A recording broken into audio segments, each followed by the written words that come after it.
یعنی الکترومبیل در نظر داریم. باجی گمرکی آزاد میباشند. وقتی که رجیستراسیای مسکو و خود در مسکووسکی اوبلاست قرار دارید، اگر که روی نکرده باشند تا حاضر السلام علیکم و همه نفرهایی که همه روز ویدیوهای ما را تماشا میکنین. تماشابینان عزیز و گرامی قدر، حتما در ویدیو لایک مونین و تا آخرش تماشا کنین. نفرهایی که میخواهیم پرویرکا کنین که از روسیه دپورتاسیای شما شدگی هست یا اینکه نه، در این امی رقم ها در واتساپش بنویسونین، پرویرکای دکومنت میکنه. یا نفرهایی که میخواهین بفهمین پاتنت های شما اوریجینال هست یا اینکه نه، شما هم در امی واتساپ میتونین بنویسونین. خب یک اینفورماسیای نو با معلومات شما رسانیده، بعدا با سوالاتون جواب میگردونیم. رئیس شهر دوشنبه محترم رستمی امامعلی خواستار پورا با ماشین‌های برقی گذاشتن شرکت‌های مسافربری کرده شد.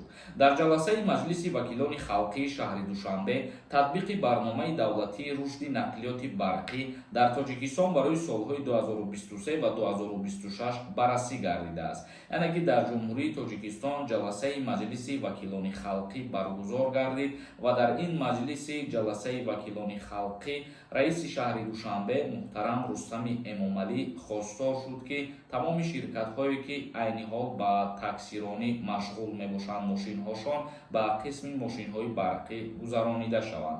با اطلاعات دفتر مطبوعات شهرداری دوشنبه محترم رستمی امامعلی ضمن جلسه وکیلان خلقی پایتخت تطبیق برنامه دولتی رشد نقلیات برقی در تاجیکستان را بررسی نمود.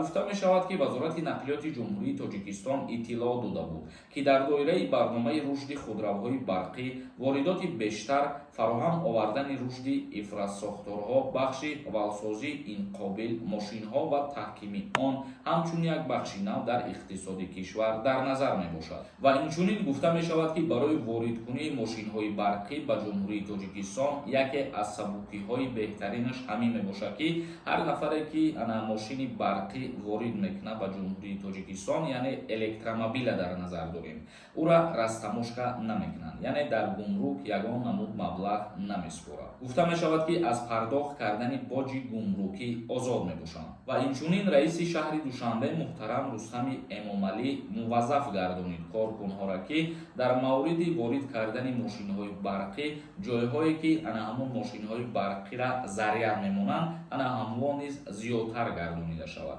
تماشابینان عزیز و گرامی قدر، اکنون به قسم خواندن کامنت‌ها میگذاریم، با دقت گوش کنید. داروهای طبابتی از شرکت شفافرما، داروها برای نست کردن سنگ و نمک گرده، اینچنین داروها برای زیاد کردن ریش و موی سر و اینچنین داروها برای قوه مرد را زیاد کردن و ناگفته نماند حجامه بپول برای زنها و مردها. رقمها برای زن و مرد در روی اکران، حتما مراجعت کنید.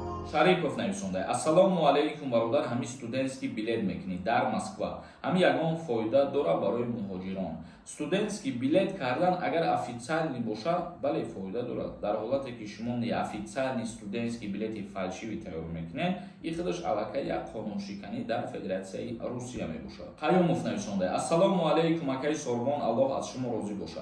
التماس با سوال من جواب دین. اکا پاتنت من مسکو بود، من پد مسکو переоформить کردم. رجیستراسیام در مسکو، اگر مرا قپم برن ایکور یگان پرابلم میشه و من در التماس جواب دین. وقتی که رجیستراسیای مسکو و خود در مسکووسکی اوبلاست قرار داری، وقتی مثال دستگیرت میکنن میتونی بگویی که من اینجا همچون مهمان آمدگیم یک چند روزه، ولی پای هم دستگیرت کردن که گرفتن خودت علاقه میدونی که نلیگال قرار داری، چون که در هر جای قرار داشته باشی باید رجیستراسیت از همونجا باشه. یک کسی دیگر نوشته: السلام علیکم اکا جان، همه بچه را خدمت میبرن یا نه؟ جوابش انتظارم. نه، نفرهایی که یک فرزند میباشن از دعوت کنی به خدمت حربی آزاد هستند. یک کسی دیگر نوشته: السلام علیکم برادر، من 500 روبل روی کردم امروز، بلیط را روی نکردم، کی روی میکنم؟ روی میکنم برادر عزیز. و انا گفتن همونه که بلیط ها ممکن تمام شده باشن، اگر که روی نکرده باشن تا حاضره ممکن بعد از بازی دیگری روان میکنن.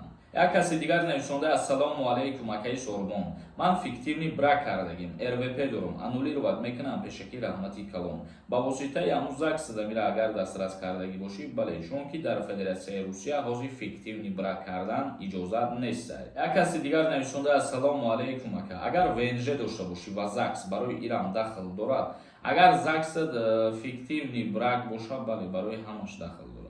як каси дигар навишондаи салом бародар, мара патенти моҳи феврал тамом мешавад. Граница нагзарам, патент карда метавонам. Дар ҳолате ки агар шумо трудовой договорро дошта бошед, бале бегузаштани граница метавонед ки патент кунед. Агар надошта бошед, не наметавонед. як каси дигар навишондаи ассалому алайкум акаҷон аблава кай тамом мешавад. даъваткунӣ ба хизмати ҳарбии призови тирамоҳӣ 27 ноябр ба анҷом мерасад. як каси дигар навишондаи ассалому алайкум, ай Москва ба Тоҷикистон рафтанда чанд қадар рубл барӣ мумкин аст сабой бурдан. Пул дар назар дошта бошед, в общем доллар ёки пули рубл, мақсад ҳамин чизора валютаро бигирем, агар тибқи қонун до $10,000 мумкин аст сайб ки бубурем. як каси дигар навишондаи салом, ҳар рӯз охирон бор мегӯем аксия тамом шавад. И кай тамом мешавад? тамом шуда ина тақрибан ин рӯз дуюм рӯз ай ба фикрам ки мо дар бораи ҳамун мегуфтагите дигар видео накардастем.